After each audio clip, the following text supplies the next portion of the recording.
네, 구독자 여러분 안녕하세요. 공인중개사 이승주TV의 사당동 공인중개사 이승주입니다. 오늘은요, 이 대출 방식에 대해서 말씀드리려고 합니다. 오늘 말씀드리는 대출은 부동산 대출을 기준으로 말씀을 드리도록 하겠습니다. 부동산 대출을 받을 때 꼭 알아야 되는 대출 상환 방식 등에 대해서 설명을 드리려고 하고요. 본인의 상황별로 어떤 것이 좋은지 좀 선택하심에 있어서 도움이 되셨으면 좋겠습니다. 어떤 방식인지에 따라서 이자 부담이나 총 이자 납부액이나 이런 것들이 전체적으로 큰 그림으로 봤을 때는 차이가 많이 날 수 있거든요. 중기청이나 LH 같은 대출들은요, 만기 일시상환이라 그래서 이제 이자만 거치식으로 원금에 대한 이자만 납부할 수 있는 이런 대출 제도들이 있어요. 나라에서 좀 지원을 받고 혜택을 받는 이런 대출들인데요. 나중에 만기 때 상환을 하거나 아니면 또 다른 해당 대출을 이어서 목적물을 이전해서 대환대출 등을 통해서 대출의 이자를 똑같이 납부하는 방식도 있을 수 있겠죠. 부동산이라는 목적물의 담보가 변하는 거죠. 대신에 원칙은 차주라고 합니다. 이제 돈을 빌리는 사람, 차주의 신용을 담보로 이들의 보증금을 질권 설정하는 것에는 변함이 없어요. 혜택들이 있는 대출들은 이자만 납부를 할 수 있다라는 대출도 사전에 있음을 좀 말씀드리고요. 크게 이제 대출 상환 방식을 오늘 세 가지를 설명드릴 건데요. 먼저 첫 번째로는 원금 균등 상환이고요. 두 번째는 원리금 균등 상환입니다. 두 개가 다릅니다. 세 번째는 만기 일시 상환입니다. 만기 일시 상환이 앞서 말씀드린 만기에 한 번에 돈을 갚는 형식의 중기청이나 LH 등 대출을 받을 때 많이 사용하는데요. 자, 그럼 이제 하나씩 살펴봄에 앞서서 먼저 그 외에 추가적인 대출이 또 뭐가 있는지 말씀드리도록 하겠습니다. 신용대출에서 많이 발생을 하는 대출 방식인데요. 한도대출이라고 합니다. 한마디로 이제 마이너스 통장처럼요. 개인의 신용에 따라서 금융기관에서 그 신용도를 바탕으로 차주에게 일정 금액의 돈을 어느 한도까지 빌려줄 수 있도록 설정을 해놓습니다. 그 다음에 차주가 돈을 자유롭게 쓰고 또 갚고 또 그 한도까지 쓰고 한도 내에서 자유롭게 인출하고 입출금할 수 있는 그런 방식인데요. 이런 방식은 이제 유의할 점은 신용도가 하락하거나 혹은 실제 그 한도 액수만큼 금액을 많이 사용하지 않는다, 혹은 거래 이력이 적다 이러면 한도가 계속 줄어들 수 있습니다. 주기적으로. 이 부분 좀 참고하시고요. 다음으로 특이한 대출 방식이 있는데요. 만기 지정액 상환이라는 방식이 있어요. 대출금의 일부를 갖다가 약정 기간을 정해서 상환을 하고요. 나머지를 만기 때 상환하는 방식입니다. 한마디로 일정 기간 동안 소액만을 상환하고 나머지 만기 때 남은 돈을 한 번에 상환하는 이런 방식이라고 보면 되겠고요. 중간중간에 갚아나가는 방식과 만기 일시 상환 방식을 좀 혼합한 형태다라고 보시면 될 것 같습니다. 다음으로 추가적으로 하나 말씀드릴 것은 이제 체증식 상환 방식이 있는데요. 체증이라는 게 이제 점차적으로 증가한다는 거잖아요. 그래서 처음에는 돈을 내는 원금이 좀 적다가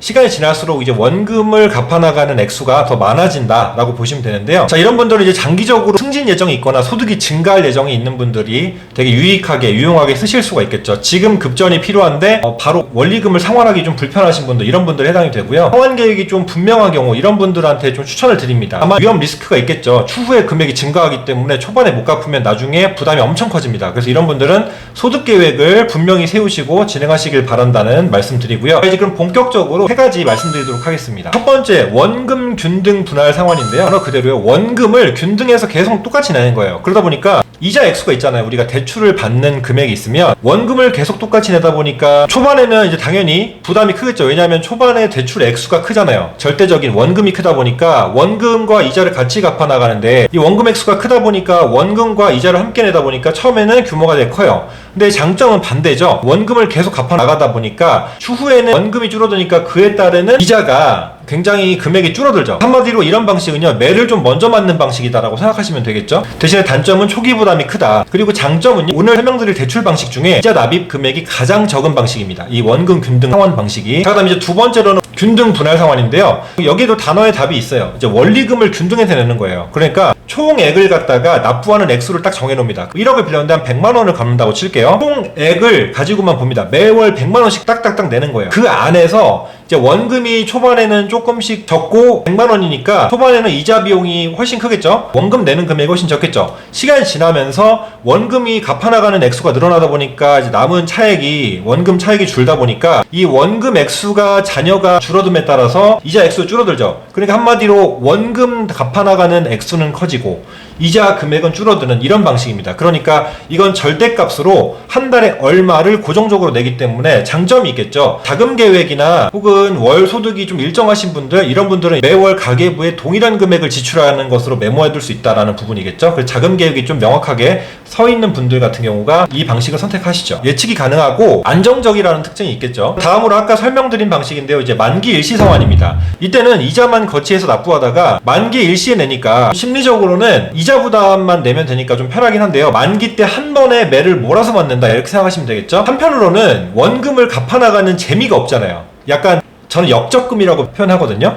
역으로 적금을 드는 거예요. 그러니까 대출을 받으면 그 대출금만큼 상환하면 내 돈이 되는 거지 않습니까? 특히 집을 사는 경우나 이럴 때. 그러면 이 원금을 상환하면 본인의 빚이 줄어든 만큼 본인의 자산이 증가하는 거잖아요. 차변 대변상으로 볼 때는. 이때는 그런 장점이 있는데 여기에서는 원금을 내는 게 없으니까 부담은 적지만 이제 원금을 하나도 내지 않는, 그러니까 그냥 도돌이표 같은 느낌이 들 수 있다라는 단점이 있겠죠. 어떤 방식 중에서는 선이자를 먼저 지급하는 방식들이 있기도 한데요. 이런 부분들은 자주 바뀔 수 있고 또 제도적으로 은행에서 수용을 안 해줄 수 있고 은행이 모두 다 동일하지 않기 때문에 차치하도록 하겠습니다. 크게 세 가지 방법 말씀을 드렸고요. 결론적으로 이자 납부액만 보면은 원금 균등 상환, 그러니까 원금을 균등해서 납부하는 것이 초반에 부담은 좀 있겠지만 추후에는 전체 총액을 가지고 비교했을 때 이자 납부액이 절대값으로는 가장 적다. 동일한 원금을 받았을 때 기준으로 했을 때요. 뭐 성향 차이입니다. 이것도 어떻게 보면. 그래서 원금을 빨리 갚아나가고 싶다라고 하시는 분들은 해당 방식으로 쓰는 것도 괜찮다고 생각이 듭니다. 끝으로 참고를 하실 부분은요. 중개사로서 이제 대출 알선들을 해보고 소개들을 해보고 또 저도 많이 다녀보면은 주거래 은행만을 맹신하시는 분들이 있는데 이제 주거래 은행에는 여러 가지 혜택들이 있는 것은 맞아요. 근데 한시적으로 대출을 특판 상품을 판매한다거나 고객을 새롭게 유치하기 위해서 경쟁력을 높이기 위해서 은행에서 신규 고객을 유치하는 조건으로 어떤 상품을 가입하거나 카드를 만들거나 통장을 가입하면 굉장히 우대를 많이 해주고 또 주거래 은행보다도 대출 이율이 훨씬 낮게끔 혹은 좋은 조건으로 뿐만 아니라 대출 액수도 좀 증가해서 많이 받게끔 해주는 조건들이 있어요. 물론 기본적으로는 개인의 소득 요건과 신용 요건이